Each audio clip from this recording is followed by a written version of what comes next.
Welcome to On the Beat, the podcast that uncovers full frontal spooky male nudity in cinema. My name is Laura, and I am joined by my spooky ghost co-host, Ryan. Boo. Boo! Yeah. My gosh, that's really spooky penis month. Scary ghosties. Well, here's the thing. Has the horror ever really left? Certainly not. Which is why we're going to talk about the 1981 supernatural horror film Ghost Story, or as I like to call it, My Four Dads. Yeah. Old men having nightmares. That's kind of what it is. The scariest thing is just sweaty men in bed screaming a lot. Having nightmares, which I'm sure as time goes on, that's just going to happen to me, I think. It's just going to happen. I'm already pretty sweaty, so I just need to have a nightmare. I'm already pretty terrified. So combined, we're basically just one scared old man. Yeah, pretty much. That's great. This film was directed by John Irvin and has a very prestigious cast of many actors who hadn't worked in a decade. And many of them, it was their last film. Alice Creech plays Eva, and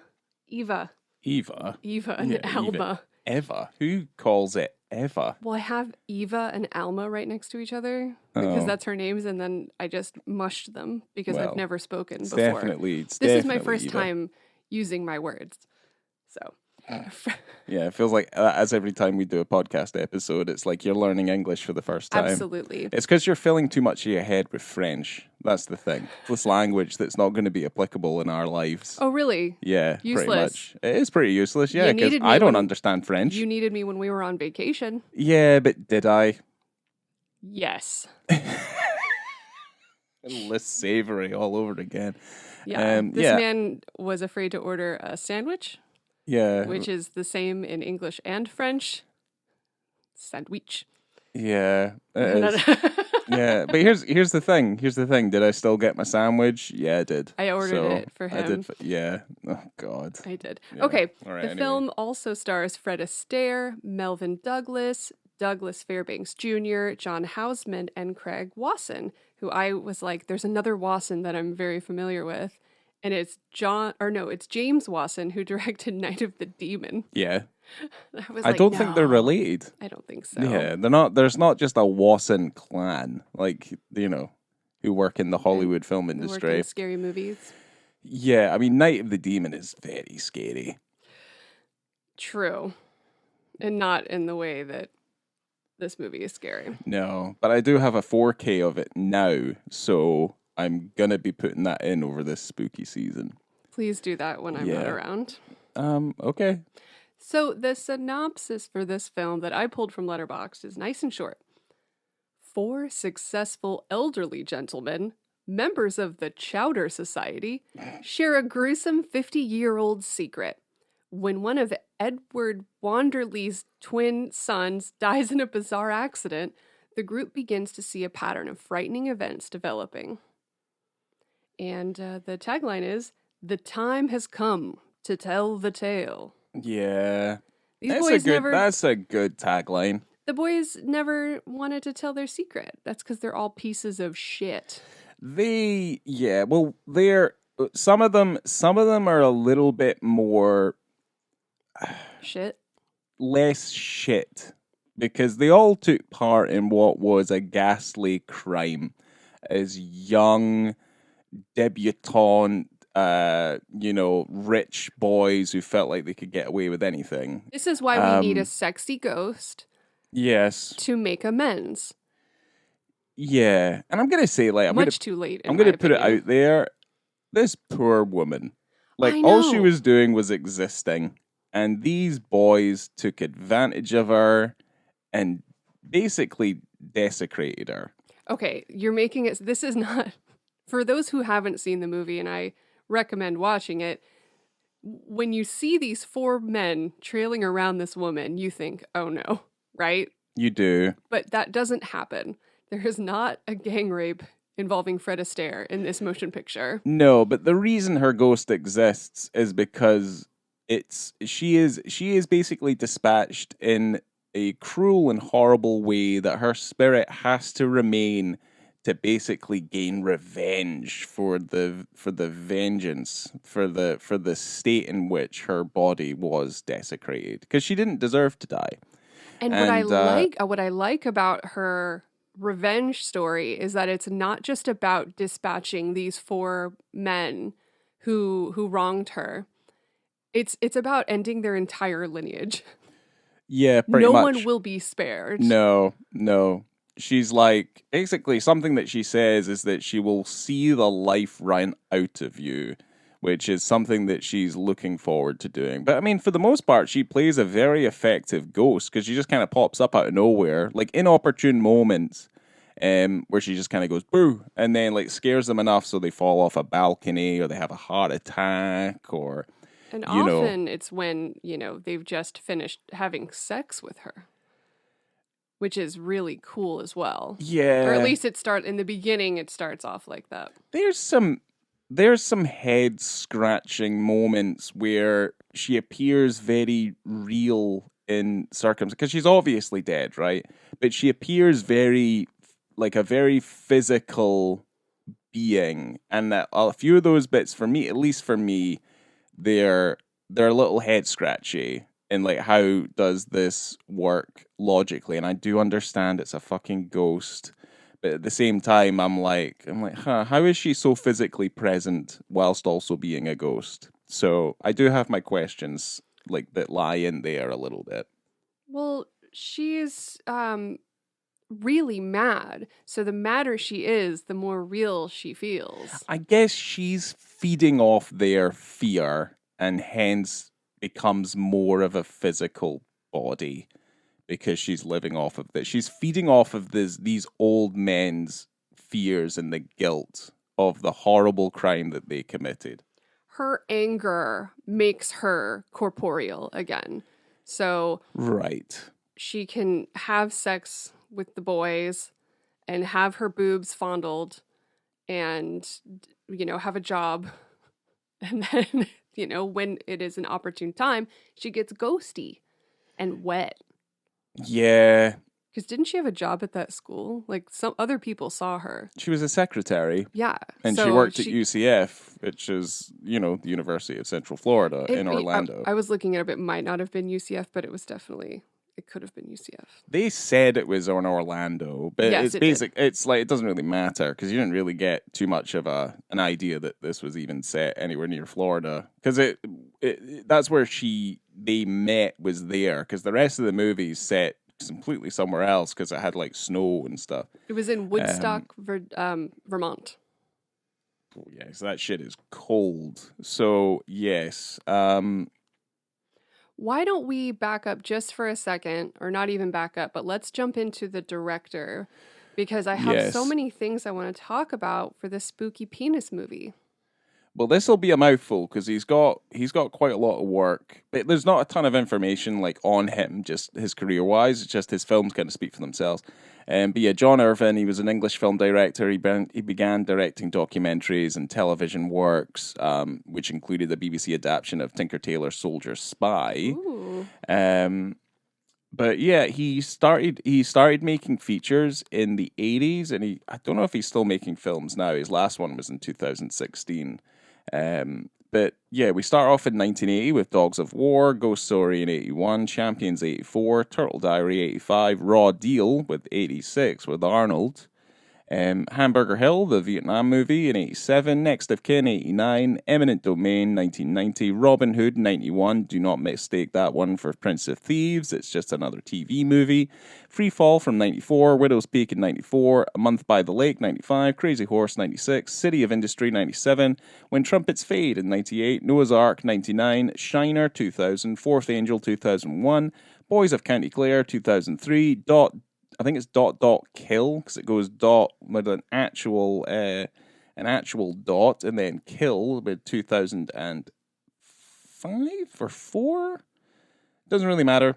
Fine Art of Love, Mine Haha in 2005, Moon and the Stars 2007, Garden of Eden 2008, and Mandela's Gun in 2016. But he's like, there's a couple of films in there that I feel like, because certainly there's Noah's Ark and there's Robin Hood, right? He's like, those films existing are the reason why they have to give other films subtitles, say like Robin Hood, Prince of Thieves, or Noah, which was the Aronofsky movie. So, the reason those films exist is why we have to have alternate titles for basically the exact same stories. So it's all his fault.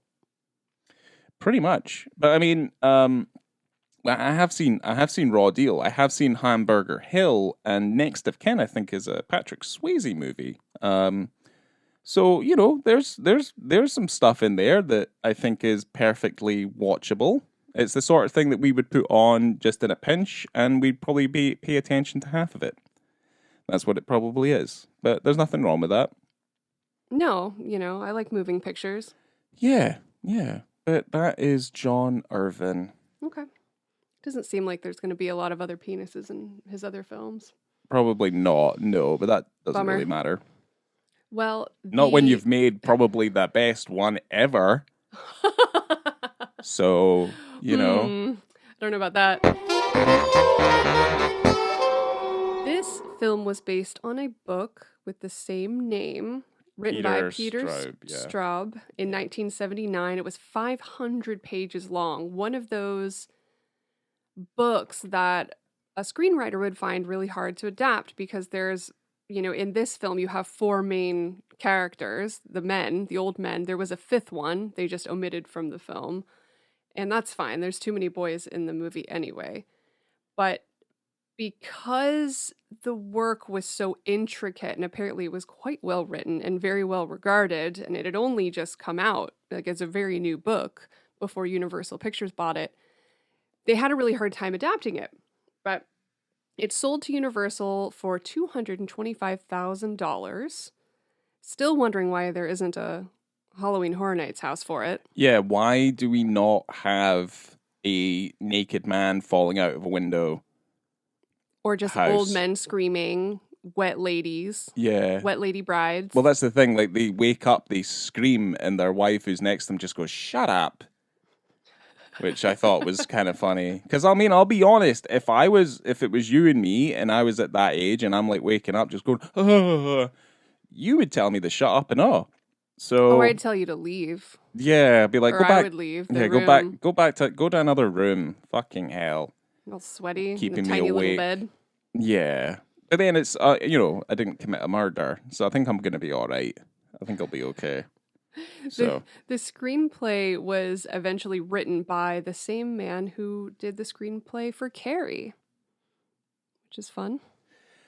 Yeah, aye. Well, we remember seeing him in the featurette, where he's just like, "Yes, I wrote this script for this from this lesser known author called Carrie," and it's like, "Oh, look at you! Aren't you a card?"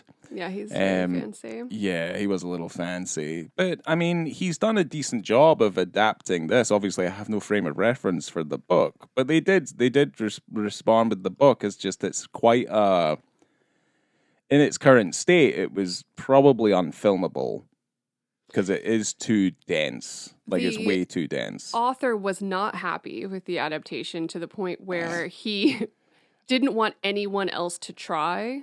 Right. But eventually he did say, the cast was amazing and it's not that bad, but he was pretty upset. But I think it is open to be adapted again now. He has passed away. He passed away in 2022.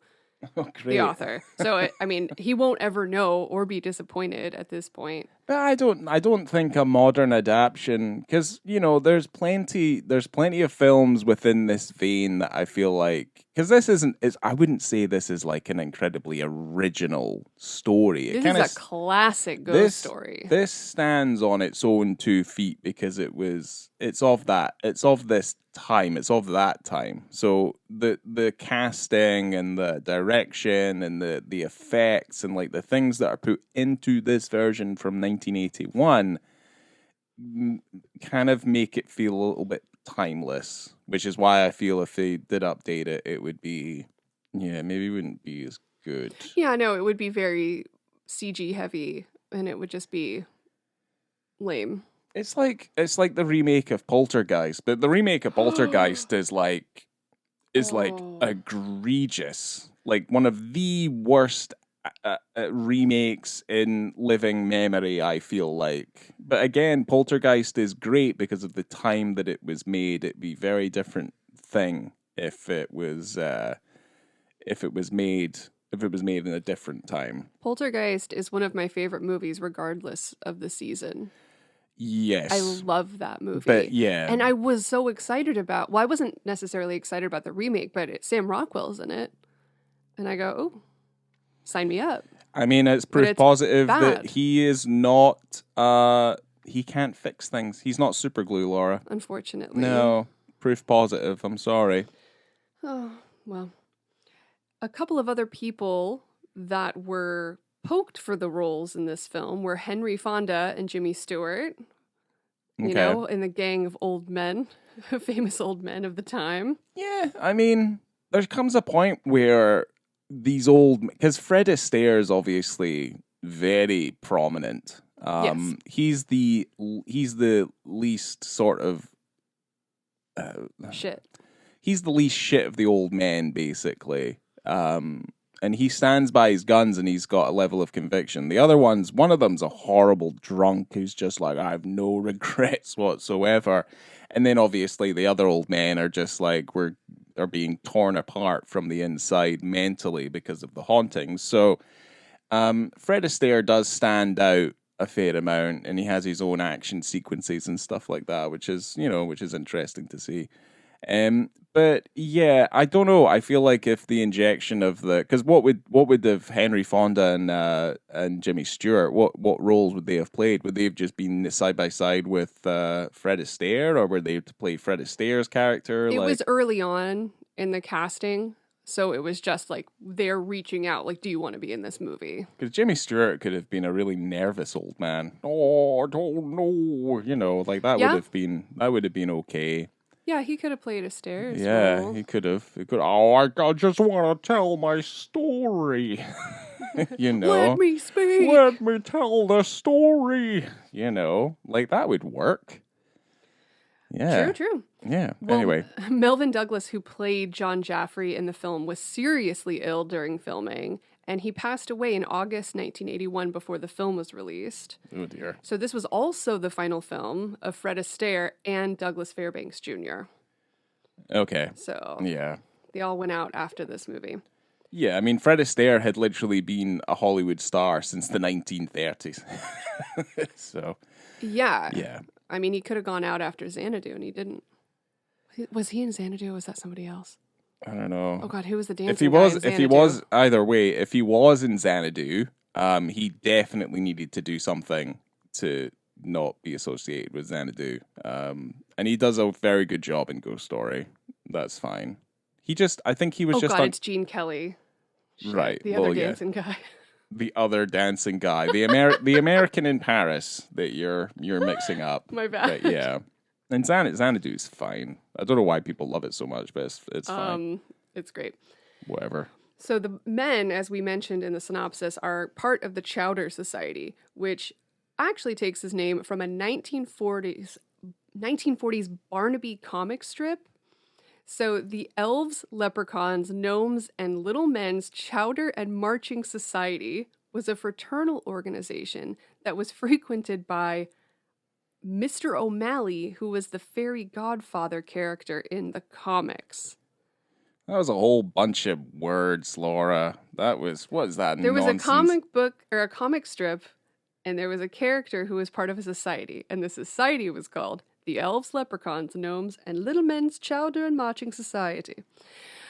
I don't know. I have no respect for anybody who has a society, like a self-appointed society called the Chowder Society. This was basically a group of sad, pathetic, rich people who thought they could get together and call themselves really cool, just like yuck it up in front of a fire with a brandy. It's stupid. Well, their Chowder Society was telling spooky stories, but I love it. I genuinely do. I love the vibe. I love these group of friends, despite the fact that they're pieces of shit. Mm-hmm. But if they weren't pieces of shit, I like the idea of sitting by a fire with my friends and having a drink and telling spooky stories. And it's like you all live together. Aye. Obviously, without the aberrant grief and guilt of murdering someone. Right. Well, I'm not a murderer, so I wouldn't be haunted. So I think if you take that out of the equation, then yes, it would be an incredibly pleasant experience. So the director wanted the story to be about hypocrisy and mainly men's fear of women, and at some point, hatred. Which that comes through. That comes through clear. Yeah, no, I think that's smart. I think that's smart. It's not I mean, she basically becomes at certain point, she becomes the boomer assassin. Like she's just kind of going around dispatching of all these old rich dudes who think they think they could have got away with it. Who were before the boomers? Like who are the boomers' parents? Because that's what these people would be. I don't know. I was going to say crooners, but that's not true. That's like Harry Connick Jr. sort of nonsense. Oh, the silent generation.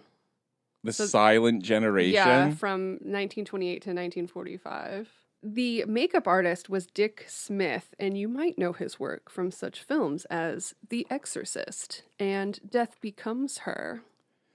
Okay. Yeah. Yeah. And he also, for this film, created an eyeless and noseless naked apparition that had rotting teeth and rotting breasts. Okay. And that image was shown in promotional photos and magazines, but it never appeared in the final cut of the film. And a tribute piece to that creation was featured in the 1999 House on Haunted Hill movie. Interesting. Yeah. Okay. An homage. And would this be 5 years? In 1986, 5 years after the movie came out, there was a 50-count indictment of 3 Teamsters during the production of Ghost Story. There was a secret investigation made by a special federal grand jury. The charges against these Teamsters included alleged extortion, racketeering threats, kickbacks, threats of work stoppages, slowdowns, and other labor problems. These 3 Teamsters were tried together. They were all found guilty and were sentenced to more than 140 years in federal prison. Their fines, forfeitures, and restitution totaled more than $350,000. Although they only spent 4 to 6 years in prison for their crimes. Must have been trouble. Yeah, sounds like it. Yeah, that was a lot. If we were to make a drinking game out of this film, it would be to drink every time an old man has a nightmare, right? Yeah, and you would get alcohol poisoning. And then I would say also, every time they have a daymare, you have to take a shot. Yeah, daymares are pretty good too. Because there's straight up daymares in this movie where these guys are walking around in the middle of the day and they straight daymare. Some of them get murdered by ghosts in the day. Daymares.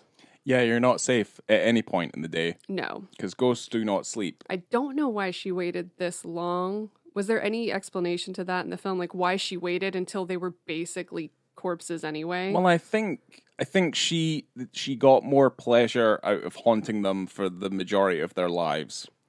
And the fact that they, if she just dispatched them quickly, there probably wouldn't be much satisfaction in the idea. Like if she haunts them and, she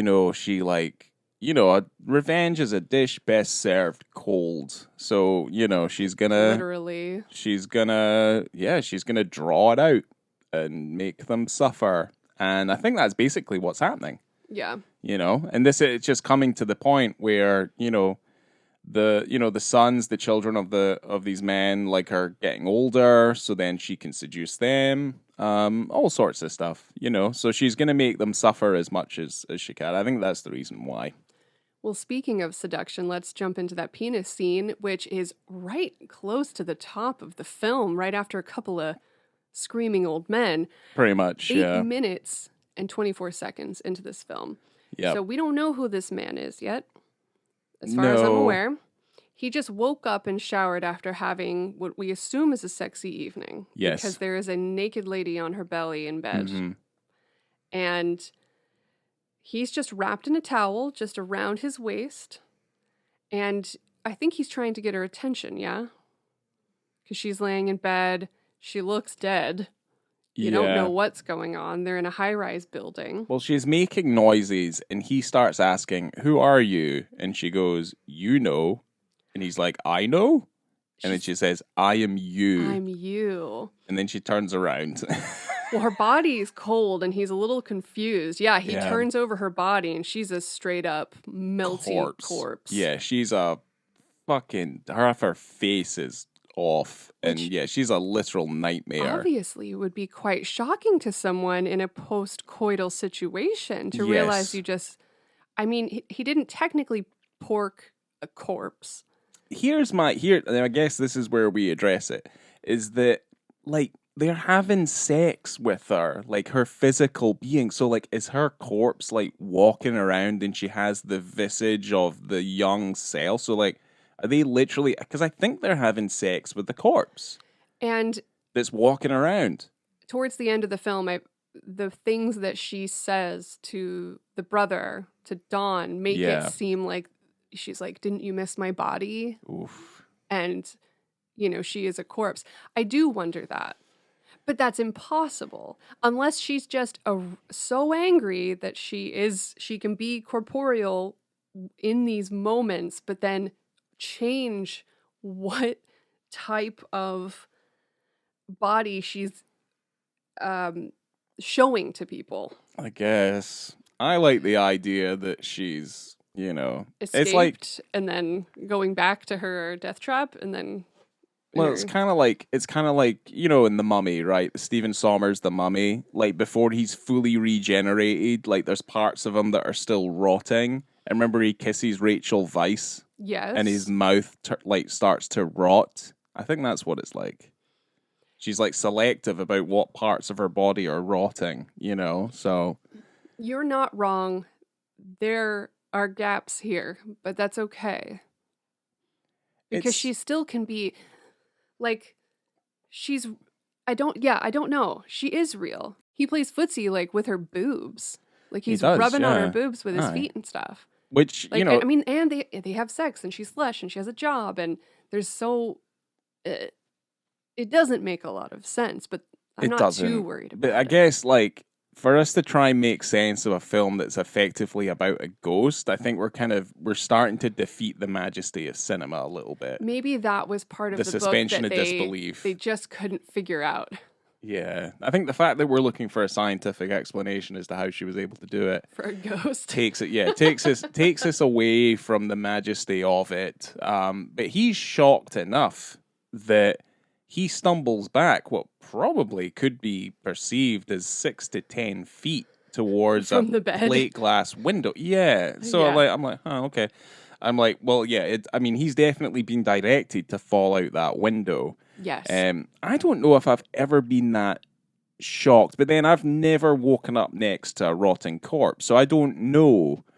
But he falls out of the fucking plate glass window. From maybe, 83 stories in the air or something. At least, because he's an incredibly, we find out later, he's an incredibly successful businessman. Kind of has the same shitty characteristics that his predecessors have. But he falls out of this window, and it's almostly on a. I don't want to break it down. I really don't want to break this down because it's fucking amazing. It is genuinely one of the best penis scenes that I've ever seen. It has to be experienced. Weird. It's very weird, and so funny and shocking and like kind of disturbing, but it's so good. It's really good. Because he falls out of the thing backwards and he's wearing that towel pretty tight around his waist. That towel is gone. You don't see that towel fly off. He is just gone. And he is flying. And you know what? Makes perfect sense. Absolutely. Yep. No notes at all. Nope. But he's falling, face up, going down, and he's just flailing around fully naked. Yeah. And I mean... There's maybe only another fall in cinema history that I can think of that's as good as this, but not quite as good as when Hans Gruber falls off out of the window in Die Hard. That is a very good one. That is a very good fall. This one this one has like, because that's the thing. I don't want to kind of overanalyze it, but it's hokey to the point where it's fucking amazing. Right. You know? And it's obvious he's falling a really great distance. They have to do it this specific way. It looks terrifying. And he just goes through a skyline and he hits the edge of a pool that's at the base. Yeah. So unlucky. So unlucky that he falls literally with an arm in the pool. Yeah. Where he just missed it. He just missed the pool. But the thing is like the of this whole sequence, the one thing that is incredibly unrealistic about it is the state of which his body is when it lands. Because if he fell that far and he hits basically a hard tile floor, his fucking body would be a pancake. Like, he would just explode. And they didn't do that. And he looked very well preserved. Just some glass scrapes. Yeah, he looked incredibly well preserved. That's the only thing I would maybe say to dock it a little bit. His eye would have fallen out or something. Because that's what Die Hard did better, is that you don't get to see what Hans Gruber's body looked like when he did hit the ground. You just see Sergeant Powell's face just kind of go, ooh, that looked rough. So, yeah, there is that. Because there's also the fall in Suspiria, like at the opening of Suspiria, because she like falls through the glass and I think she gets impaled or something. That's also a little bit more realistic. What about the one in RoboCop? With the arms. With the arms? What do you remember? Mean? Where he falls out of the window and what, the mayor? And he in RoboCop? Yeah, the mayor. He's the only one I remember. And then his arms are all super long. Yeah, fucking Dick. Yeah, Dick at the end of RoboCop. Dick Jones. Yeah. Well, here's the thing. If anyone's... Well, I'm just going to close this up really quickly. If you're interested and you're like, why his arms are all so big, like, they speak to the guy who animated that model in a documentary called RoboDoc, which I recommend anyone to watch. Incredible. It's like a 5-hour documentary on the making of RoboCop. And he explains it, and he was kind of just like, he's like, it's that sort of career moment that could, ruin your career. Well, he was new. He was new, and he must have. I did my best Because he's like, he had the original model still as well, and you can tell that it's proportional. But I think he shot it with the wrong lens, so the lens just distorted his arm length because his arms are towards the lens, so it just made everything look really long, like Dick Daddy arms long, I guess. Daddy arms. Yeah. Okay. Yeah. But yeah, that's the penis scene.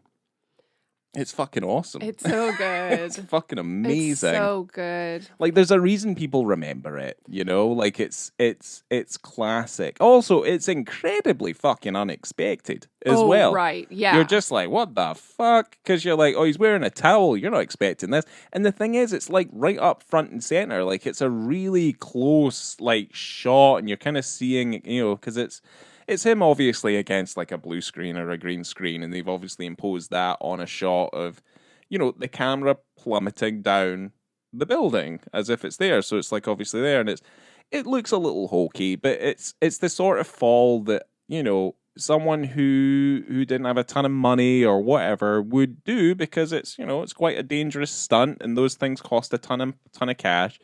But there's some kind of level of stylistic integrity that also comes with this moment as well, where I feel like it becomes its own thing because of the way that they've done it. So it just becomes this little bit more memorable than, say, your standard stunt fall or whatever.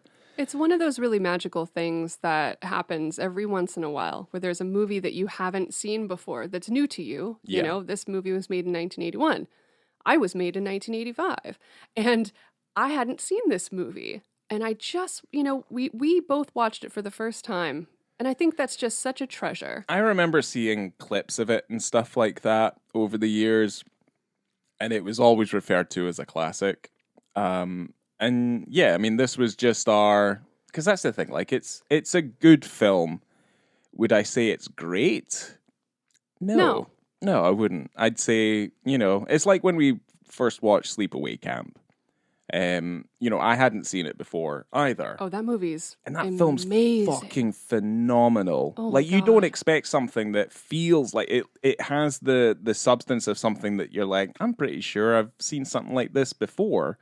But that film just takes you on a journey that I think is fucking absolutely terrifying. But at the same time, I think this film is a good movie with some memorable moments and some fantastic practical effects. And the rest of it is kind of meh, really. you know? Well, I do like a movie that has twins. That always gets me very excited when you have an actor playing multiple roles. And we have Craig Wasson, who plays Don, and then David, who is his brother who fell out the window. Donnie. And you know that they're twins, and you know that they're different because one of them has a mustache. That's very true.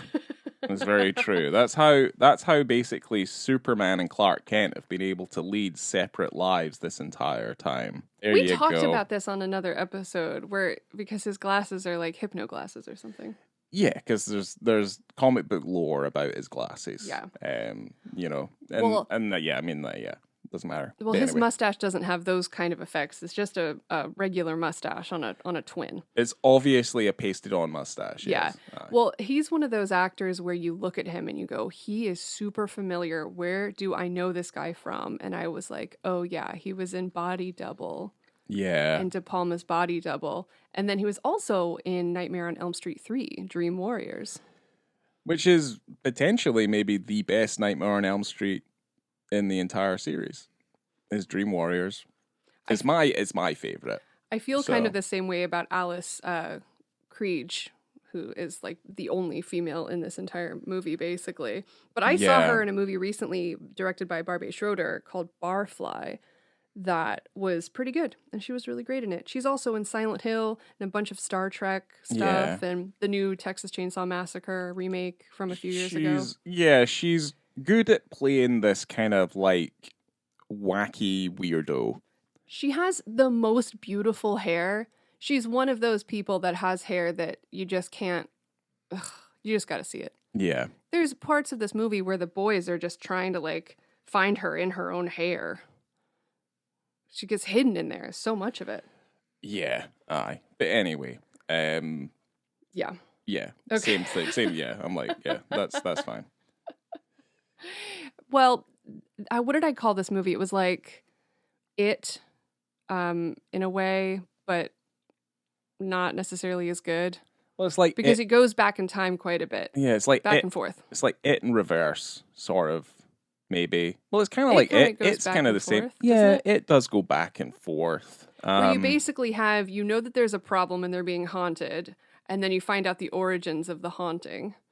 So that's what happens here, because you do go back in Yeah. time and see why this woman's coming back. It's different though, because it's like two stories that basically tell the exact same thing, just in two different generations. You know what I mean? It's like, oh, we did defeat the clown. It's like, oh no, we didn't. Now we've got to go back and do it again. It's like, oh, Yeah, cool. I guess they only... Yeah, that's true. Yeah, same thing. Here it only happens the once, and all they had to do was just dredge the car up from the fucking lake and just let her fucking sludgy corpse just waddle its way out of the car. Well, I don't dissolve a little I guess bit. I don't want to go too much into it because the penis scene's the very beginning of the movie, and you have a whole 2 hours to potentially enjoy. But these boys deserved what they got. They really did. We said that at the top, and I'm going to say it again. Mm-hmm. And I don't think that a woman has to die because a man has erectile dysfunction. All of this Okay? starts because a guy can't get a boner. Yes. And he's too weak to take that on the chin, basically. And she was very generous about it. She goes, we can try again. Yeah, it's not the end of the world. We can work on this, you know? It's maybe had too much to drink. So basically, flaccidity spells death, is what happened. Flaccidity spells death to women. But that's the thing. That's Yeah. where the hate for women comes in. Yeah. Also, just those boys hounding this one woman, that whole time for such a long period of time, and you know they all had a boner for her. And then she just disappears and they're like, it's fine. No one even cared. Yeah. Bullshit. She deserved so much better. And I'm glad she haunted and killed them all. Yeah. It's all perfectly justified. The thing is, obviously, it's Donnie, right? It's Don. Don is the young man. Yeah. See, he hasn't done anything wrong, but he starts to see all of these, obviously, these warning signs in that she's a ghost. She's not fucking real. I have a feeling that my girlfriend might be a ghost. I think she's maybe a ghost. It's like, she's dangerous. He's not done anything other than he's just part of this lineage, you know what I mean? Like, he was nice to her, all this other stuff. Like, it was, like, that's all he did. And he effectively is, well, he's not like the savior, but he's trying to solve the mystery because, it's all her body deserves really at this point is it just wants to be put to rest so that this curse can end, and that's it. Yeah. She just wanted that final little bit of respect at the very end, and it's just so trashy that these guys are like, no one came looking for her, nobody cared, no one even bothered. And no. I'm like, why? Yeah, again, deserved it. They deserved worse in the horror movie perspective of the ghost situation. You can say ratings all you want, but I have one more thing to say, and it's about the budget, because I left it for the end.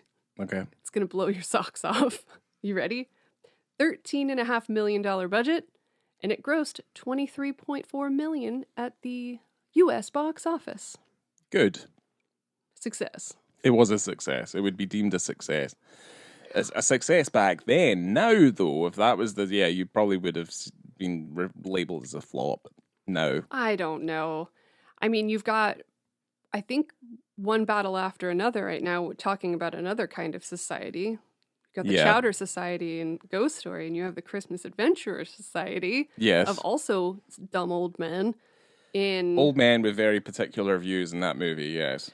But I feel like that movie had an insane budget, and then it's not making a lot at the box office, but, flop? I don't know. Box office flop? It's a good movie. Anyway. Yeah, I mean, a lot of films out there don't do well at the box office, but they find life afterwards, But anyway. Well, I'm going to go into my ratings for the very first of the 2025 Spooky Penis season. Yep. Unfortunately, we only get 2 this year, which is a bummer. But I'm going to go, in terms of visibility and context, I'm going to go 4. I feel like there's a lot more female nudity than there is male nudity, even though it's the same actor playing the characters that get naked, right? You have David and Dawn. Yeah. So you have Craig Watson playing both of these characters, and there's a lot of sex stuff. Like, there's a lot of sex and nudity in this movie, and there's a lot of him covering himself up with a blanket type of thing, or like moving in just such a way. And I kind of wondered about that. What was the point when you've already done it? Or is he like, I'm just doing the one crazy scene. I think it's the shock of the one crazy scene. And I also feel like this is still the 1980s. So it's like 1980s when it's being made. They don't want to have something that they can't market, and it's meant to be just a horror picture, and people are meant to go see it in the cinema and not feel too offended. I feel like everything's kind of very careful in this film. You know what? You're absolutely right. Because the shock of it in the beginning, and also if there was more in the movie, they would have had to have taken it out anyway. It would have diminished it. Because this came out 1 week before Christmas. This was a Christmas release. Right. And the director also wanted this to look like a Christmas card. So you're absolutely right. You know what? Yeah. I'm still going to keep it at a 4, but I mean, I'm not totally settled on that. I just think it's really incredible and very weird and super unique. And I liked it quite a lot. And go ahead, Ryan. 5 stars, no notes. Really. Okay. It's awesome. Yeah, it's maybe one of the best ones. Not as good as Harvey Keitel in Bad Lieutenant, but it's fucking awesome because of It how is. fucking weird and hokey it is. It's fantastic. And yeah, I think if we didn't get this in this film, in like if if they basically covered up all the nudity, obviously we wouldn't be covering it. But if they had too much of the male nudity in it, I'd be like, yeah, I'd be like, it would diminish that scene somewhat. And also, again, like I do feel like it has, like the film itself has to be marketable. I mean, Christ, it's basically called Ghost Story. Like people are gonna go see it and be like, I want to be scared. You know, they don't want to be excited. You know, so that's the only way I think of it. And yeah, I do think there's a lot more female nudity in the film, but it's relatively quite tasteful for the most part. You know Yeah. what I mean? Like it's all within the fabric of like this love story, which is in the middle of it. You know, so it's not like it's exploitative because she's already exploited enough, obviously, through the course of the story. So you know, it's there is a nice section of the film where I feel like it's the love story element, and yeah, I think if we were to see too much, it would diminish that scene a bit more because that scene is shocking. That is the main reason why it's there. Is that it is a fucking shock, and it is realistic. If he still had his towel on as he's falling, yeah, I wouldn't have been very happy. But yeah, I don't know if it would diminish it necessarily, but I guess I'm always going to complain if there's not more. I'm always going to complain about it. But then I do yeah, have to remember, like you said, that you have to be able to market a movie. And if you it's have to, just yeah, like wieners, wieners, wieners, yep, it's going to be difficult. Like that hmm new movie that came out this month, Bone Lake, right, that is marketed as penis, penis, penis. So I need to go yeah. see that right away because that's in the actual cinema. Well, we're in a weird kind of transition period where is that sort of thing is kind of happening, and it's Yeah, but I guess it is a lot of times just put out there as a statement piece, a statement penis yes, I piece. feel like that's where the main difference is that it doesn't feel genuine, doesn't feel earnest, in my opinion. If that's like their main marketing ploy is here's a bunch of male nudity, which was kind of similar to what they did with 28 years later as well. But that also feels How dumb is that though? Where you have, oh, we have regulations because there's a child in the movie and there's a child in the scene, so we can't actually have nude men. So what do? They put a penis over the penis. It's the same thing. Oh, so he can't see an actual flesh penis. He has to see an almost flesh penis. He's going to look at a rubbery dick instead. regardless of Dumb. whatever you're talking like regulations wise, story wise, it makes sense that the zombies would be walking around all naked because all their Correct. clothes are rotten or they've fallen off or whatever. Like it all makes sense to me. So either way, yeah, either way. Okay. Well, for the movie, I gave it 3 stars because I fell asleep and it was pretty early when I fell asleep. It is quite a picturesque, dreamy, wintry, cozy type of movie with, ghosts and stuff. So it's a really excellent kind of movie to watch right now in this season as this episode is coming out.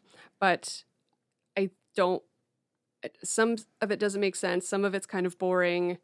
I don't care about these old men, but that's okay. I don't think I'm meant to. And I don't know. It's okay. It's too long, but I liked it. There's stuff I will remember from this movie, particularly the very end and the falling in the beginning and the foot on the boob. I'm going to remember that too. So that's me. 3 stars. Yeah, I also gave it 3 stars because it is a little too long. It is a little sleepy, and there's some good bits in it, but for the most part, it's like it's fine. Yeah. And that's kind of it. Is it a classic? Yeah, I guess so. I guess so. Sure. Will I pop it in every October? Probably not. But No, that space is reserved for Stepfather. and The Thing. Yeah. Yeah, like, good movies like The Thing. Poltergeist. And Poltergeist. Yeah, I don't know why he put Stepfather in there. Because Stepfather is perfect. Yeah, whatever. So there you go. 3 stars. Well, thank you guys for coming with us on the very first 2025 Spooky Penis Month selection. Make sure to follow us on Letterboxd and also on Instagram, where you will be able to see that photo that I pulled from the movie of that dude falling out of the window, and it is very funny. So you'll enjoy that whenever I post it online. And if you want to rate us, go ahead and rate us, but make sure it's a good rating, because that's nice. We're nice people, and so are you.